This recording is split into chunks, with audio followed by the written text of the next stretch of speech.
Hey, and welcome back to my channel. I'm your host, Amanda, and today we are talking about crested geckos. So I would like everyone to give a big shout out to Chase, our crested gecko. Chase! Alright, so fun facts about crested geckos. They are native to um, Australia, and they're also, um, it's a place called New Cordona. I'm going to have it in the description, make sure I said that right. If I didn't, please forgive me. They're named for the frigid scales that's on their body, and they'll start from the base of the tail all the way up to the front of their tails, to their face, and over by their eyes. So it looks like they have eyelashes, which makes them really cute. All right. The second thing that's cool about these guys, they're nocturnal.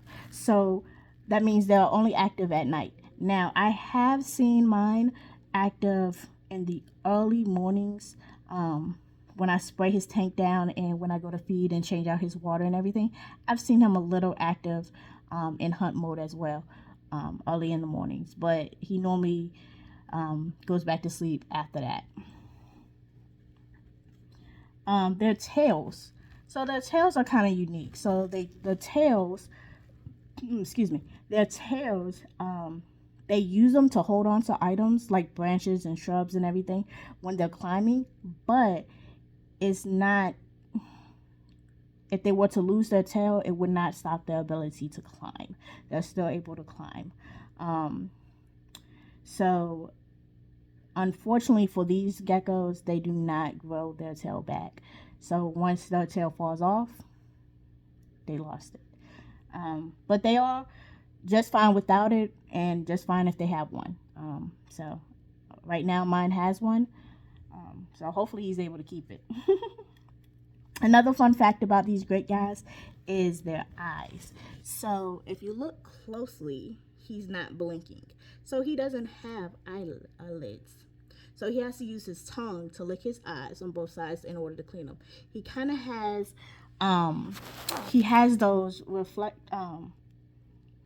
transparent eyes, where just like alligators when they go underwater to help keep their eyes moist and everything like that, and make sure there's nothing getting in their eyes since they can't blink.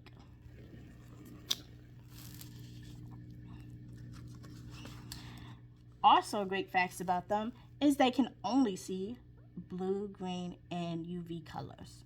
So that helps them see at night as well. Also, they have this great thing that their skin can do. It's called fire up and fire down. So when they fire up, it's normally like a darker color. It's like, I guess you call it a true color, you could kind of say. Right now, he's not fired up, he's fired down. So fired down is more when he's sleeping, try to avoid predators. He's more pale in color than he normally is when he's fired up. So think of fired up is normally when he's hunting, if he's uncomfortable, if he's or she's uncomfortable. Mating season, they'll fire up. Normally when they're active is when they tend to fire up, and then fire down is, think of it as them going to sleep and want to be unseen. So that's one thing about them. They can be quite vocal. Female specifically, they do a little chirping sound when it's mating season, and they can do a bark. The females will do a bark when they're trying to tell the males, like, stay away, I'm not in the mood, or they're not ready to mate, or maybe if they already been mated, they'll give a bark sound to let them know, back away, I don't want you over here. So that's the way of communicating. Females in generally are bigger than males. I do not know what he or she will be, just because they're too young to kind of tell at this point what his sex or her sex will be. But when it's time to tell what sex they will be, you can tell from the back of their tails. Not the back of their tails, but under their tails. If they're males, you'll have two sacs. And then if it's a female, you won't see anything. So that's really how you're gonna tell that one is. And the male is like clearly evident. It's like a big old bump, two big old bumps, so you'll be able to see. Also, about crested geckos, their lifespan is about 15 to 20 years. They can live longer with good husbandry, which is just how you keep your animals. Because you always have those few that live more than 20 years. But on average, they live about 15 to 20 years. They get about 8 to 10 inches. Um, so, yeah, that's quite a big. A baby crested gecko, which is what he or she is. Um, they can live in about a 20-gallon um, tank, basically. Um, Obviously, vertical, not long. Um, and you can keep one baby in there. And then for an adult crested gecko, you can do about a 20, but bigger is always better. You can keep females together, and one male if you would like to breed. Um, but cool thing I learned about the babies are they are not allowed to be housed together. Like some reptiles, they can be housed together because they will nip at each other's tails. So you only can keep one crested gecko in a enclosure when they're babies, and then as they mature, males you can't keep together due to territorial and during mating season. But females, they tend to be a little more calmer around each other, so you are able to keep them together. Okay, so we're gonna move on to, like I said before, you always want the cage to be higher, vertical, more than lift and width, or width or long, only because um, they're not so much on the ground; they're more in the air. Um, so yeah, so for his tank, he's probably in a 10-gallon right now. Um, but for lights, he does have a plant light, and then he also has a UVB and a basking lamp as well. They don't need a big or heavy basking lamp like 150 or 100, or they need something light just because of where they live. They don't really need it in the hundreds or anything. They're only looking for the degrees of about 75 to 80, and then at night it needs to be low 70s. So I know there's a debate on whether or not you need like a basking light. I just put a little heat in there, but not too much. Also, for his tank, his main light is off right now. I just have the plant light on for right now. And then I have a plant light only because I have a bioactive setup. So a bioactive setup is going to be more about the soil. I do have a cleanup crew in here, which is think of roly-polies. They're actually called isopods, but you know, a lot of people know them as roly-polies. They do an amazing job keeping the mold down in the tank. They do a good job of eating any leftover food, poop, anything like that. So his setup is set for a bioactive enclosure. I'm gonna get his spray bottle out the way. So that's actually his tank. Now, I did replant some of his plants, so don't mind the top. It's kind of bare for right now, but I do have ferns at the very top that are going to grow in. So don't mind those too much. The soil. This is going to be 70% soil. So the soil, you can get either the reptile soil or you can get the top soil from either Home Depot or Lowe's.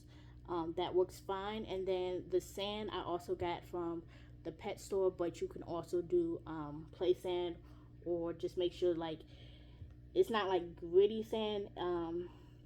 You just need to wash the sand if you do like a play sand really really well, just to make sure that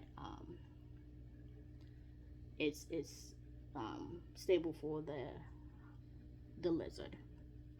I know there is another congregation, um, another debate about whether or not at this young age they can actually be in a bioactive setup. Some say that because he's so small, when it comes to catching his food and everything, he can get debris and soil in his mouth. I haven't had that issue. I do put his food in a small dish, so that he's not actually interacting with the dirt when it's time for feeding. So that's the way I do it. And then I also put calcium on it, because they do not, because they need, they are cold-blooded, they need the sun to come in and warm their body, so they do lack a vitamin D deficiency. So if you do get a lizard, you will need to get some kind of vitamin D or D3. Some need vitamin A sometimes, but in this case, he just needs vitamin D and vitamin D3. Sorry about that. Also, his tank needs to stay humid, so that's why I do spray his tank 3 times a day. Or at least I try to spray it 3 times a day. It just kind of depends on my schedule and when I get off. So I do a morning mist, I do a after work mist, and then I do an evening mist when I'm going around turning off all the lights on my animals. So you do have that option as well. And then the last, oh, I forgot the springtails. So my apologies. So in the soya, I also have springtails. They are very little white bugs that help break down matter in the soil as well, to keep it healthy and natural for the plants and everything like that that's in there. So I did forget the springtails, but you need isopads and springtails in your soil to help keep the soil active, alive, and everything like that. And then you also put in live plants. That also helps as well. Plants, I get a lot of my plants from like Home Depot and Lowe's, that they take. So you can kind of get them from anywhere, but also do your research on the plants, to make sure that the plants that you get are good for your reptile, because some, you don't want to get a toxic plant that reptiles can't be around.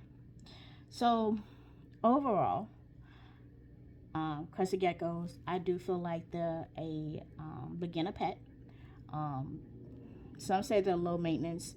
I don't think any pet is low maintenance in terms of like spending time with them and making sure they have a good quality life. You're gonna spend some money. Crested geckos, depending on what type you get and the morph, you can spend anywhere from, I say, $25 and higher, $500, just depending on the morph. So the more expensive the morph is, the more it's gonna be. But if you just, pet store, or you get it from a breeder, it may not be as much if you're just getting a regular morph. So I just say that for the most part, do your research before you get any pet, regardless of what you hear about from other people, like, oh, he's an easy pet or low maintenance. Just make sure you do your research. Make sure you budget for any pet. Don't just go out and buy a pet and then you don't have a budget for the animal that you're bringing home. So always just do your research and budget.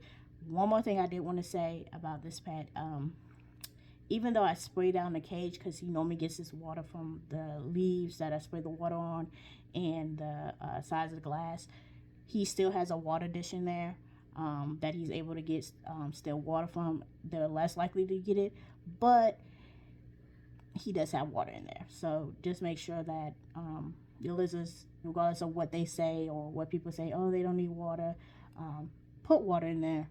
Cages, it's just better for the animal. You rather have water in there than have no water in there. That's how I kind of see it. So overall, like I said, crested geckos are really good pets. They're easygoing. and hopefully soon I'll be able to tell you if he's a boy or girl. I probably said he a lot. Guess I'm kind of hoping it's a he. But overall, they're very loving pets. So if you're interested in getting a Crested Gecko, they are a good choice to get. So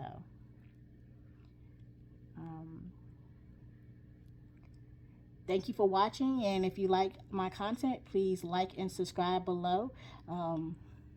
And I thank everyone that has already subscribed to my channel and viewed my video so far. I greatly appreciate it, and I just want to say thank you so far. I'll see you in a week, because that's when I'll push out a new video. Thank you. Bye.